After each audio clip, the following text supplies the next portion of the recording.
Good morning, everybody. Okay, I would like to read again from the Gospel according to St. John, chapter 9. We've had it read in the course of this conference, seminar, retreat, school. In verse 4. Father, I'll start reading from verse 3. I have the King James Version, so that's New King James, that's fine. Jesus answered, neither had this man sinned, nor his parents, but that the works of God should be made manifest in him. Verse 4. I must walk the works of him that sent me while it is day. The night cometh when no man can walk. The whole essence of this is because every man, the night will come when you can't walk. So you have to work for God in the days of your youth. You have to use your energy to serve God where you can. And some of the things we share are the things that sharpen us, make you more effective in the work you've received. Yesterday, there were discussions, and one of the things that came out very strongly is how it's understanding your purpose. Now, we need to understand that if a man does not understand what God has called them to do, he will be slower than somebody that knows what they're called to do. And understanding your calling is a process, is something you engage God with sometimes, and there are many ways God will reveal that to you. One of the ways is if you're part of a strong local church like this, as you listen to God's word, it will bring clarity to you. It could be just in a moment of time, it just drop on you, and so on and so forth. I remember, I think I shared it last year when I was here. I remember one of the things that Pastor Sunday said once, and is documented. He said, because he left Nigeria 6 months after salvation, he said that when he got to Ukraine, he wrote several ministers because when he found out that Ukraine, he couldn't really serve God, and he was careful and fearful of backsliding and so on and so forth. He said he wrote many ministers. Only one person replied, Dr. Kenneth Hagin, and sent him all his books, mentored him through his books, and wrote him over a season of life. At some point, he wanted to go to Rhema Bible College in Tulsa, Oklahoma. He said that, but as he prayed, God spoke to him and said, there are 4 ways I train my ministers. I send them a strong minister of the gospel who would disciple them. Number 2, he said, I will send them to a local church, a very strong local church that will help to define their calling. Because if you're part of a strong local church, you won't be as confused as somebody that doesn't have a pastor. Because as God speaks through the prophet, the apostle of the house, it brings a lot of clarity. Number 3, he said, I sent them to a Bible college. He said, but number 4, he said, when I want to do something out of the ordinary, I send my ministers to the wilderness. He said, communism is your wilderness. Okay? So the basic concept of understanding your calling, okay, this thing we're teaching presupposes that you know where you're going. It helps you travel faster. Does that make sense? It helps you travel fast. It makes you more effective. It's like Randy just finished speaking. So he said, I'm missions. I'm committed to missions. But the thing is that there are so many people committed to missions. What's the difference between him and the next person? Some of it has to do with his personal life, his understanding, even the way he carries himself. If he came to Enugu and he couldn't get along with people, he started fighting with the driver and all those kind of things, he's still called to missions, but he's going to have a lot of problems. Does that make sense? So this is to help us. So let's look at those 4 things. And Jesus said, I must walk the works of him that sent me. It means we have a limited time to walk. And the better prepared you are for that work, the better for you. The more equipped you are, the more skills you have, the more preparation you have, the more yielded you are, and so on and so forth. So I gave us the reasons for HMT, and as we heard Prof say, and Prof spoke to the apostle of the house, Pastor David, that HMT is a full program that is residential, okay? And so what we're doing here, I call it introduction to HMT, just to show you all the potential, what can happen to a man's life. Okay, so I mentioned this on day 1 or day 2, I think day 2, and look at this, and I'm focused. If you look at this, you see that they focus a lot on the individual, what it means to be better in what you do. It makes you more effective. It's basically principles of personal development and what you might call personal effectiveness. Okay? And I hope as we go through these things that it will help us. And today in particular, I'm going to focus. We can go to the other slide, okay? Because we went through this, I don't want to use a lot of time. Because if I start going through them one by one, I can stay there, the whole time. Today, we're looking at the system of self-perfection and self-control of Benjamin Franklin. Again, you understand that we're Christians. How many of us here are Christians? Okay, now, what makes me a Christian? How do you enter the kingdom? Through Jesus Christ. Now, in Christianity, I mentioned on day one the difference between the anointing upon and the anointing within. And I said the anointing upon is for service. The anointing within is for living. The anointing within we call character, fruit of the Spirit. Now, this is just a system developed by a man whom I don't even know his persuasion, whether he was born again or not born again, but this was a process, a system he developed to improve himself. And the result is that he became one of the most accomplished men in American history. So he has results, he has proof. So I'm not dealing with the biblical dynamics and the biblical nature of this system. I'm dealing with the principles of his system and the fact that even though he strove for moral perfection, which he could not attain, but it made him a much better person and a person that produced results and was able to live almost to the fullness of his potential, because what he did in one lifetime was enormous. It was quite a lot that he did. So we're dealing with system of self-perfection and self-control developed by Benjamin Franklin.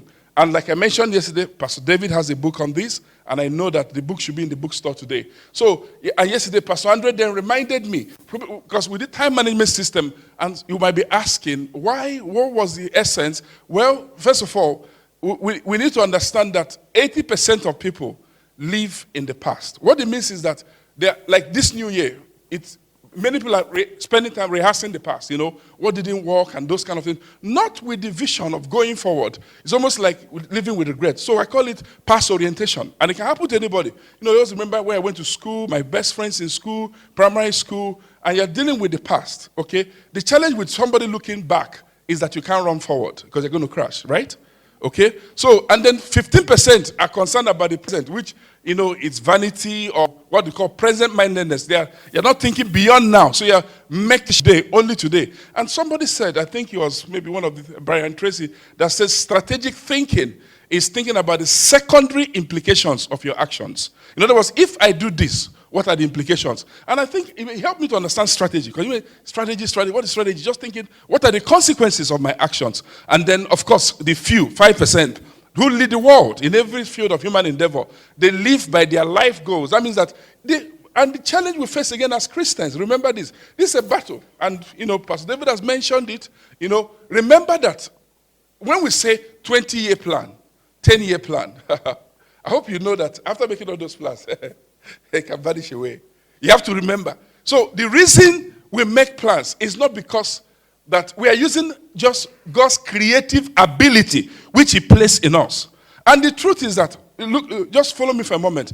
The truth is that if a person draws closer to God and spends time with God over time, you will find that God thinks His thoughts through you.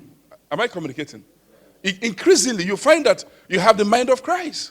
That you don't just have it as a promise, you have it experientially. And this thing can happen. And how can I prove that? I can prove that. When people have been married for a long time, I don't know if you watch couples, when they've been married for a long, after a while, you can predict what the other person will say by asking one person.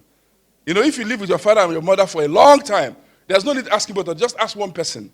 You say, they'll give you the same answer. Because after a while, they have a pattern of thinking. Because they are family, they build a system of thinking. Does that make sense? If you spend time with God, after a while, God starts to talk through you. He starts to think through you. He says, I know my thoughts, that my thoughts are higher than your thoughts. But he didn't say that you cannot approach my thoughts. Okay? Because the more you seek Him, the more your thoughts will be higher. And the more you find that God is thinking through you. So what this means is that it's actually possible for a man that works with God to begin to pray into the future, to have visions, revelations, encounters that can show him. I remember Pastor David sharing an experience about, he stopped having children and then had an experience. And he saw the child, and so that's remarkable, okay? So let's go from there. So what we are trying to do is to join the 5%. But the process is rigorous. Let me also emphasize again that the challenge I have faced as a Christian is this mentality of something that didn't work for 3 weeks did not work. If you start praying about something and a year passed by and you didn't have an answer, what would you do? Except God is saying that you shouldn't pray that prayer. You just have to stay in the prayers. Because remember that God lives outside of time. Don't let time be a problem in your lifetime. Don't let time be a problem. You will learn this over time, that time shouldn't be a barrier. It's not a barrier. There are projects that are 5-year-old projects, 7-year. There are things that you would see start, but may not finish in your lifetime. Does that make sense? And remember that the patriarchs of our faith, Abraham stayed on one prayer point. For how long? Sarah had a baby at 90 plus. Abraham was 99 plus. Okay, and this thing stayed a long time. And those things were written as lessons, so that we're not rattled by time. Don't be impatient. Don't wait for somebody for 1 hour and start complaining. How can I wait for a man of God for 1 hour? Don't do that. If something is important to you, stay 7 years. It doesn't matter. Just keep the price of faith in Jesus' mighty name. Okay, so apprenticeship. I want to say this again, that we're learning from a man who has gone ahead of us. Now, this is not a bishop. He's not an apostle. But this is the concept of apprenticeship. This is a principle, is a formula that whenever you want to become an expert in an area of life, and that's what Benjamin Franklin taught, find somebody that is an expert and focus on them. Become their apprentice, either physically or virtually. Okay, if you can reach them, reach them. But if you can't reach them, buy their books. Go to the internet research. He said, okay, so he said, find his proficient, follow them. How do you do? Step 2 is imitate what they are doing. Learn from it. Learn from it over and over and over and over. And then that you learn, practice it until it becomes uniquely yours. But this takes humility. Because the thing about practice, about reading books, you have to humble yourself to say, when you speak and God uses you, you don't need to say, this thing I'm saying, I heard it from God. You don't need to hear it from God. Because God speaks in many ways. There are times, as a father, I've been in a meeting with my child who was 7 years, and I was confused. And I said, let us pray. After we prayed, I said, everybody share your mind. The man spoke. And the guy who was speaking God's mind, I picked it up and implemented it as his father. I can't say, but until God speaks through me. But he spoke through a 7-year-old. Okay? So remember that there are many ways that God speaks. In this conference, God has been speaking in many ways. Some of it was not directly to you. It didn't come to you. But he spoke through somebody. And when you go back to God, what will God tell you? I have spoken. And can I prove this scripturally? Yes, there are many examples. Let's use one example. Lazarus, the rich man. Okay? When the rich man died, the Bible said he also died. And he said, can I drink water? No water.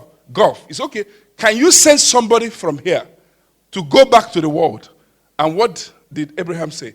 He says, they have the law and the prophets. I have spoken. God has spoken through them. That means that I have documented my views. I have spoken through the books that have been written by men. If you will not read them, I'm not coming to speak to you specially. So that you will not be going about saying I'm a special man of God. Does that make sense? Okay, so let's learn from this man and take what we can take and go and run with it. Okay, so who was Benjamin Franklin? Let's settle it again. You can research him. He's very well documented. There are books written about him. He was an outstanding American and a statesman. He was very accomplished. He was a scientist. If you did physics, the first time I heard brain was from physics, electricity. Okay? And so I didn't even know. Sometimes as a physics student, I didn't think these were human beings. Isaac Newton, the way, Newton's laws of motion. But it's interesting to move on in life and find out these were real human beings. And some of these people didn't go to university the way we did. Is it not amazing that universities are based on theories founded by men that didn't go to school at all? Is that not amazing? He's an extremely active and all-rounded educated man. He was an effective diplomat who headed the international and political prestige of the USA. He was one of the authors of a Declaration of Independence. This man was very prolific. He wrote a lot of books. In fact, there are many ways that you really have to respect Benjamin Franklin. You have to respect him. And one of the things we're studying today was his greatest accomplishment. This system he developed. It's very simple, but most of us know him as the inventor of the bifocals and the model for the $100 note. But he also, flew kites, studied electricity. He did many things. He was also America's first self-improvement guru. Now, remember that I wanted to emphasize that also, self-improvement. Remember again that in the Christian life, we are committed to the death of the self-life. You remember that? Because Jesus said, he that will come after me, let him first what? Deny himself and take up his cross daily and follow me. But what we are learning from this is actually that process of practicing the development of the fruits of the Spirit. Let me explain that again. Most of us know in this house that there are 9 flavors called the fruit of the Spirit. And the reason we use flavors is because it doesn't use the word plural. The word fruit is not pluralized in Galatians. It says fruit of the Spirit, right? Okay, so it means that it's one fruit, but now I know peace, love, but how, long suffering, patience. But how patient are you? How loving are you? How peaceful? And the reason is because it's there. The more of Christ I imbibe, the more of the fruits I'll have. The more of God's values I impose upon my life, the more I'm transformed. But how does this happen? Without a system, it's not automatic. Okay, the longer I pray, yes, God is coming to me. But then, if you developed a system, which is part of the answer to God's prayer, you will achieve more results. I can tell that from personal experience. There are many things. What Benjamin Franklin is teaching us today is how to deal with your weaknesses, which he calls vices, by developing your virtues, or what you call fruits of the Spirit. Okay? Now, this fruit of the Spirit, I don't want to run ahead of myself, is basically the character of Christ. It's being more like Christ. Now, what does being more like Christ have to do with being an effective Christian? A lot. I have said before that the reason that there are millions of Christians in our society and the society is not transformed, one of them is lack of knowledge, which God is giving to us. But the other is because there are not many disciples. And who is a disciple? It's a person that reflects the character of the master. Remember that the goal of discipleship is not to become like the pastor. The goal of discipleship is to become like Christ. So Christ imitates the master, the pastor, the leader imitates Christ as he leads the people. And the more of Christ is becoming like, the more of people he's going to produce. Does that make sense? Okay, that's discipleship, right? But what is becoming like Christ? It's having the character of Christ. It's having the character of Christ. What is the character of Christ? There are those fruits of the Spirit. Being more peaceful, long-suffering. And long-suffering, remember, is suffering long with people, which is different from patience. Okay? The distinction is there. You suffer long with people, but you don't need to suffer long with circumstances. You change circumstances by faith, but you are patient with people. Okay? So, but Benjamin Franklin started a journey. On his way back from England at the age of 20, he had an encounter and started to look at his life. And that's when this process started for him. And he perfected this system at the age of 27. He identified a dozen virtues and developed a system. That's what made the difference. He left behind a system. And that's what we're going to study today. In the time I have, which I know is flowing very fast, the objective of this class is to help you and I do a thorough analysis of ourselves. This is important as a leader. There are many leaders, many pastors that are here. In what areas would you like to be better in 2015? You're discipling men. You're passing knowledge to them. Okay? How you respond under pressure before the people you lead sometimes is superior to the message you preach to them later on. There are times an officer, policeman can stop you and they really offend you. And you really can talk. But because of those, because you won't have time to explain to everybody that this thing, you understand, you let it pass. The reason is that you want to pass on the right message. If you were, you say, look, officer, sit down, let's talk. You're talking nonsense. You know that. But if you don't explain that to everybody. Do you understand what I'm saying? Yes. Okay. So what areas of your life? Talking. To talk is not very easy. Well, to talk is easy, but to talk rightly is not easy. You know that. Talk. To say the right thing at the right time in the right way. Which one of the people that came to teach me said, he called it vocalization. Benjamin called it silence. And we're going to look at those virtues. What about the way you respond to life? What happens to us in life is not nearly as important as how we respond. Does that make sense? But it takes you a while. You realize that look, anything can happen to anybody. But the difference is how you respond. What about attitude? One of the big ones I learned last, attitude. You have to always maintain the right attitude. Do you realize that? If you are married, you don't need to, nobody will teach you that one.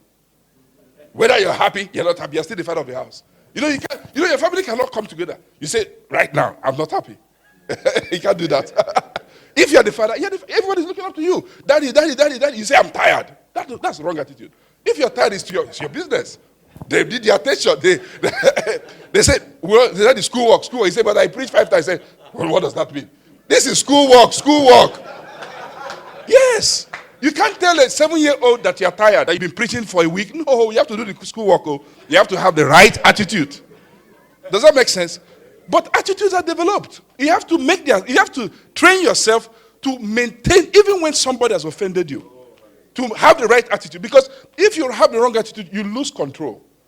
You lose control. If you are chairing a meeting and somebody comes to the meeting and plans to offend you and really offends you, and you lose control by getting angry, you lose the meeting. Somebody else becomes the chairman of the meeting. It has happened to me many times. I mean, if you go to a meeting and somebody says, Pastor, take it easy. That's the chairman, oh. I hope you know. Yes, you can't. But this thing, it's hard work. Yes, that's the new chairman talking now. So, to help you do a thorough analysis. Don't make it a month project or 6 months project. It's a lifelong project. It's a lifelong project. Have the mentality that some things you're going to work on it for years. To transform, to change. Some of it is a miracle of the moment. Salvation is a miracle of the moment. But becoming a Christian is a miracle of a lifetime. It's a lifetime miracle. We are all changing. Nobody can say we are work in progress. But God will trust us more and more, like Prof said. The more we ask for responsibility, the more He's going to give us. But He's going to give us in accordance with our capacity to carry those responsibilities. The second thing is to help you design your own personal system of self-perfection and self-control. But you will first start by practicing this one, then to provide with a tool that will assist you to maximize your destiny. And then to demonstrate the most important tool of success is control and command. Because this system of perfection actually should be studied before the time management system, in a sense. Okay, so having said all this, and look at a few lessons from his life before we go to the system in the time we have.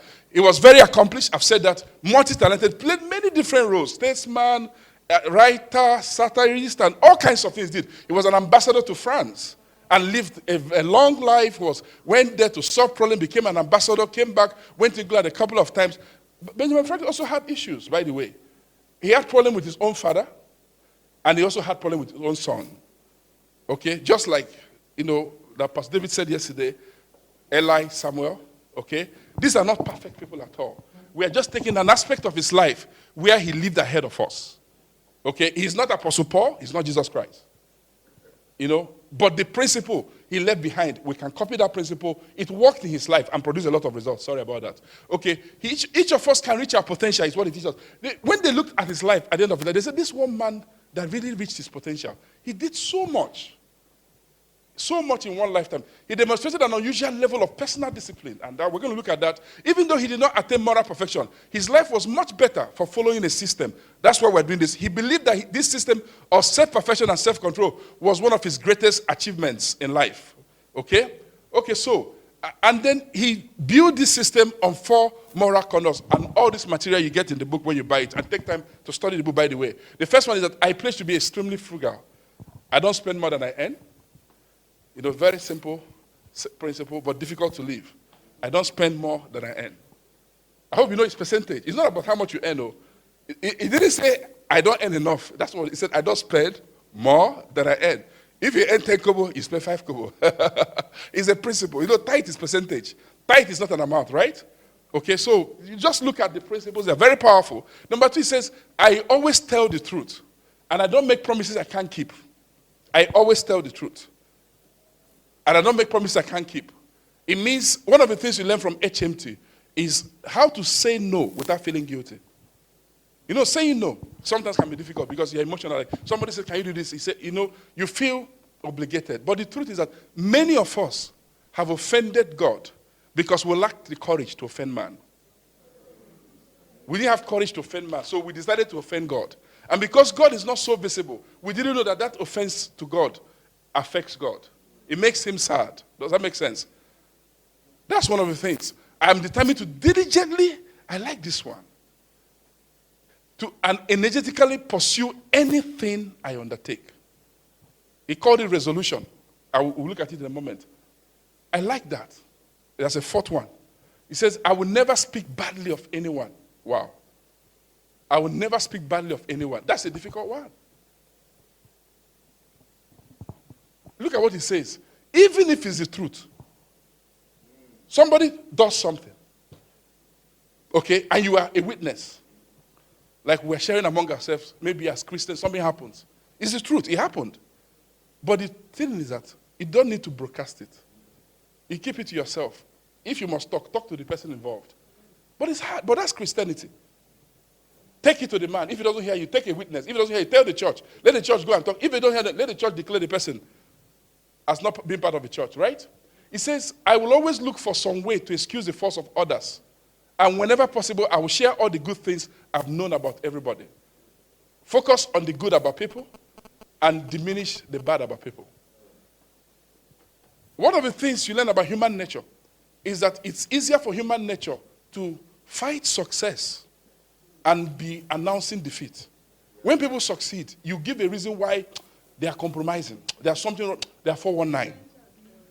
But when people are failing, you say, yes, you really failed. Yes, yes. But you see, part of greatness is to train yourself to celebrate the success of those around you and learn from it too. It's counterculture, but you have to do that. That's what he's teaching us here. May God help us. Okay, here are Franklin's 13 virtues, because our time is limited. Temperance, he said, avoid excessive food and drink. Silence, speak only to benefit yourself and others. So, Jesus, the way Paul the apostle said, he said, if any man speak, what did he say? Let him speak as what? Oracles of God. It means that if you're not going to be saying what God is saying, don't talk. So he said, which means that if you not benefit, or if it's not edifying, don't say it. Wow. Order. Organize your time effectively and keep all things in their place. Buy the book. I like the time to elaborate, but the book even talks more. Because these things are very powerful. There's nobody that starts this process that will remain the same in 2015. It's guaranteed. You may not reach where you're going, but you will definitely not be the same person you are right now. It makes a big difference. Number 4, resolution. I like this very well. It says, do what you resolve to do without excuses, without failure. Resolution. Resolve. If you're going to go, go. Don't stop along the way. Don't start to come to conference and say something happened, you come back. Don't make commitments in this conference and not follow through. Resolve to get to the end of it. Then it says frugality. Spend only what benefits yourself and others and no more than what you earn. Industry. Be diligent and use your time productively. Sincerity. Be fair in thought. Be fair in your word. Justice. Do no harm and do your duty. Then moderation. Avoid extremes and forgive injuries. Talks about cleanliness in body, clothing, and home. What about tranquility? Don't sweat the small stuff. I call it stress-free living. I've lived long enough on earth, and I've said this before, and I'll say it one more time. Stress-free living is a commitment, is a choice.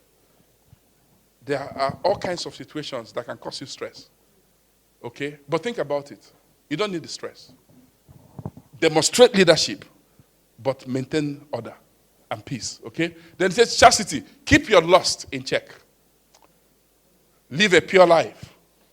Paul said, I keep under my body and I bring it into subjection, lest when I preach to others, I myself should be a castaway. What does it mean? That's the apostle speaking. He says it's a fight to live a life of dignity. Some of the principles that help us. Think pure thoughts and you live a pure life. There are sites you should never go to. There are magazines you should never read. There are programs you shouldn't watch. And there are programs you should watch. The aspects when they show you do as if you didn't see. Yes. You didn't see it. Abi, it's true now, I didn't see. There's a way somebody will dress and enter your presence, you didn't see.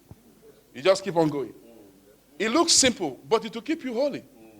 Because the challenge is that when you see, long after he's gone, you're still seeing. And that's what destroys a man. Then he said that somebody told him, you are not humble. Then he added humility and says, imitate Jesus and Socrates. Of course, you and I know we have to imitate Jesus Christ. Humility. Be humble. Whether you call it humility or humility, just be humble. Put on the cloak of humility. And what is humility? Is that God is going to use you mightily. He's going to use you. But after he has used you, do as if it was not you that was used. You know, after all the preaching last night, after all that happened, we went to eat. Pastor David served everybody. But it was for his own good. Because it made him look normal. He gave us water, served us, we ate. There are some preachers that if you finish that thing and go to your room by yourself and stay by yourself, after a while you start feeling different. You start feeling, why are people using the same road as me now? Do you understand? The fight is for you. It's a personal fight. It's for your good. It's for you. So that you can get to the end of the journey. Be humble in Jesus' mighty name. Okay, so here are the tasks that take us to the assignment. It says task number 1 is determine 13 of your main shortcomings. Remember, he gave us his own shortcomings. Now, you can start with, they're so powerful that you can start from there. But here is the assignment, because we're almost at the end of the road now. He said, you look at yourself. What are your shortcomings? And you know what's the shortcoming? I don't need to define it for you. If I look at myself, I can know. There are things I've had to learn, and you keep on learning. You know, you look at yourself. Why this is exciting is that instead of somebody criticizing you, you're criticizing yourself. You're sitting by yourself and say, what are the areas where people are complaining about? If you are married, for example, okay, they say that the way you know the love language of your spouse is to listen to what they complain about all the time. Right? So, look at your family. The people you work closely with, what are the things that they will complain about all the time if they had the opportunity to complain? And say, you know, just look at your shortcomings. You're trying to become a better person. You're trying to become more like Jesus Christ. The other thing is to look at the values of the kingdom, like we were talking about, or take the 9 fruits of the Spirit and list them as your desired virtue and put the opposite so that you say, okay, so when I do these things, I'm not being like Christ. Okay? For the first step is to determine them. Number 2 is, next to each of the shortcomings, write the virtue which you need to work out to strengthen your weak side and fulfill your calling. Remember that the whole essence of this is that the more I have these virtues, the more I'm equipped to fulfill my destiny. This is just leadership effectiveness. It's not your calling. It's something that aids in your calling. Remember, we're just taking a class on missions. This is just the missionary himself, not the mission. That the missionary might fulfill the mission. It's about you working on yourself, that God can use you more and more and more. Task number 3. Okay, let's take another example. Okay, with trepidation I say this. With humility I say, listen to me. Think about David, the great king, as they were teaching us yesterday. Okay, why do you think David had an issue with Bathsheba? Can it happen to anybody in this room? It can happen to anybody. Don't you tremble? How has Billy Graham been able to do it? That all these years, traveling over the world, preaching, but you know that they met some, you know, Billy Graham, as a young man with 3 other people, they made some commitments. He says, I will never ride in a car alone with anybody, not my wife. It looks simple. And then the other man, what's his name? Bill Bright. And another group also entered on that commitment. The point I'm making is that it appears from Scripture. Because David would have built a house for God. And God says, I love you. I started speaking about the son and said, but your hands are a bit bloodied. You know, when you think about it, it appears as if the more God can trust a person, the more God will advertise the person. Does that make sense? Let me explain. You see, there's nothing a man does that God cannot forgive, except blasphemy, really. But when God promotes a man, he promotes the man his strength and weakness. There's a way a man is elevated, and people start scrutinizing. They say, this God man, but look at this, look at this, look at this. Does that make sense to you? Okay, let me bring out this point and I'll move on quickly. I was told a story that a pastor committed sin, maybe the sin of the flesh, fornication, and everybody knew. Then somebody in the church knew and started broadcasting it. Guess what God did? He killed the person. Not the pastor. So why would God kill the person, not the pastor? God was saying, I already have a problem, and I'm trying to solve. You're making it worse. So I will eliminate you to minimize my problem. Or he didn't think that God knew that his servant had fallen. And he's thinking, who will I use? Which pastor will I call to restore the man? Then you're now opening your mouth and scattering it. The man was gone. Oh, it's a true story. Okay? So where I'm going with this is that, what will you do? Now, we need to make the choices in the privacy of our lives. You don't wait to meet a problem to solve the problem. You decide long before how you're going to live. Decide that you're going to live for God, a life of honor. The Bible says, it says, in a great house, there are not only vessels of gold and of silver, but also of wood and of earth, some to honor and some to dishonor. If a man therefore purge himself, he shall be a vessel unto honor, meet for the master's use, and prepared unto every good work. Okay, task number 3, create your own scheme of self-perfection. And then number 4, give a date of the beginning of your work with the scheme, and I'm going to come there, and create your own reminder system or reminding system. Decide who you are accountable to. You can't make this thing quietly, and this thing is very powerful when it's applied. Because you see, it's an interesting work when you're working on yourself. When you have these small goals, you're working on them. If you were married, maybe your wife If you're a leader like Pastor David, I don't know, but you just have to. You don't do it quietly. Tell somebody that can remind you, Oga, but you said this now. Why did you? Do you understand what I'm saying? An accounting system. So let's go to the tables now. Table 1. So it's very simple. Now, he had 13 virtues. And how many weeks do we have in a year? How many weeks, yes, in a year? 52. So 52 divided by 13 is what? 4. So what Benjamin Franklin did was that he took one, when he wrote his shortcomings, well, we know his virtues. And we are told to start with our shortcomings so that we can look at the opposite, which is the virtue, right? So we are working on ourselves to develop a virtue. Maybe I can stay anywhere and use my pointer, if I can find the pointer here. Okay, sorry. So we started with our shortcoming and decided what the opposite was, which is a virtue. And then we are asked to list 13 of them. And the reason he did that was because he had 12 originally, added the 13th one as humility.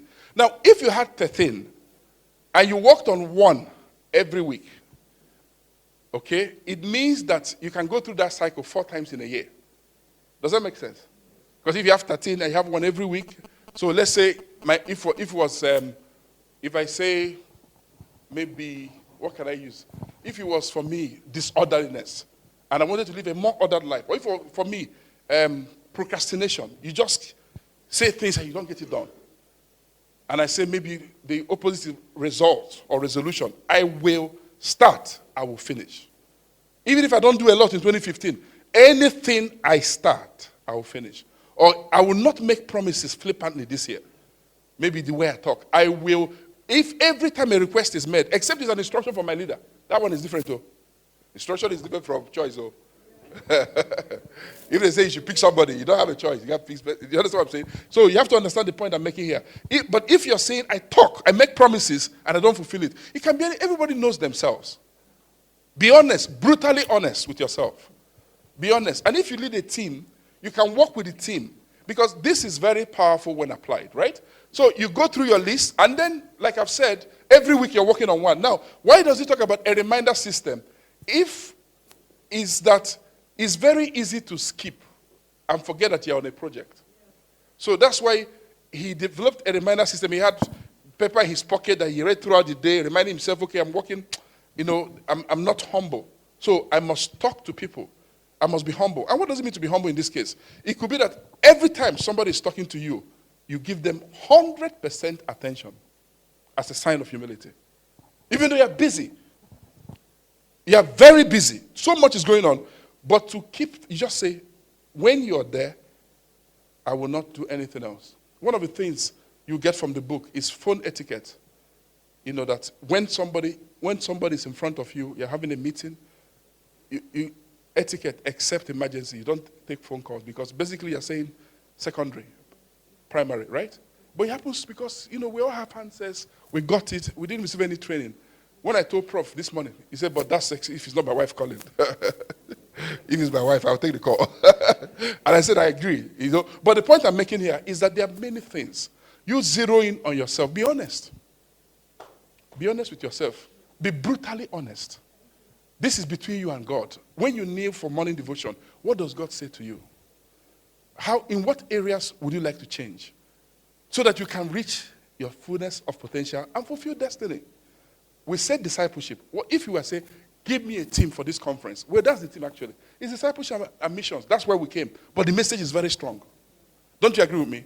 It's very strong. I even missed the session this morning. Just after I got here, I remembered the G12. They're going to start. I already sent to get my own tape because I must play it today. Because if I wait till tomorrow, I will not play it. When I get to Lagos, I will not play the tape. Something will happen. So I have to play it while I'm here. But here is the point I'm making. What does it mean to be a disciple, or a discipler of men? It's to transfer values.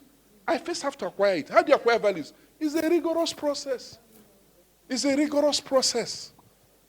Those of us who are married and have children, think about it, raising your own children. You can't raise children by shouting. You will have a house full of people shouting. If you call people in your house, you go through the window. Ngozi! When they want to call John, say, John! Do you like that? Somebody will be there. Instead of saying, John, say, John! But it's discipleship. They learned it from somewhere. From you, the father. But it's discipleship. It happens every day. When I first got married, my wife will have issues, come back to me. So after she tells the story, I will start analyzing. I say, you were wrong here. You were wrong here. She said, look, the problem I have now is you. Just go. It took me years to understand that when your wife is telling you what happened, they want you to sympathize. They don't need analysis. They don't need analysis. You say, okay, so what did you tell the boss? How can you talk like that? He said, eh? He said, look, she told me you are giving me headache. In fact, the real problem I have is you. It happened a number of times. I had to seek help. And I realized that I was too analytical. You don't analyze your wife. You just offer help. Your wife cannot call you, I have a flat tire. He said, why did you not pump the tire? Bro, whatever you're doing, you better start moving towards the cow.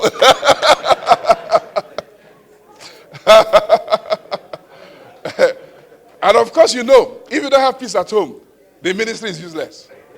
Because think about it. After you do everything, you have to go home. You have to go to a peaceful home.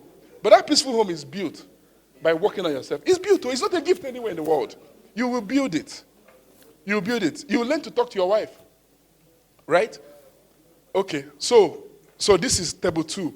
So that's the virtue which you want to develop. And then on Monday, at the end of the day, you look, how did you fare? Good? Bad? Did you struggle? If you have an accountability person, it's even easier. Okay, you can go and say, okay, today I want to go through today, how I did, and so on and so forth. The whole essence of this is that it's a system. There are many resolutions people have made, but it didn't work because it was not a system. He gave us a system. It's a simple system, but it's a system. Because I can do this and repeat it over and over and over again. And by the way, Benjamin Franklin said he died, well, not that he said, he died not having achieved everything, but he said he was a much better person than when he started off. And we can say that he was able to do much more because of this hard work that he did on himself. It made a world of difference. So this is Benjamin Franklin's system of self-perfection and self-control. The real benefit is if you and I practice it. Thank you, sir.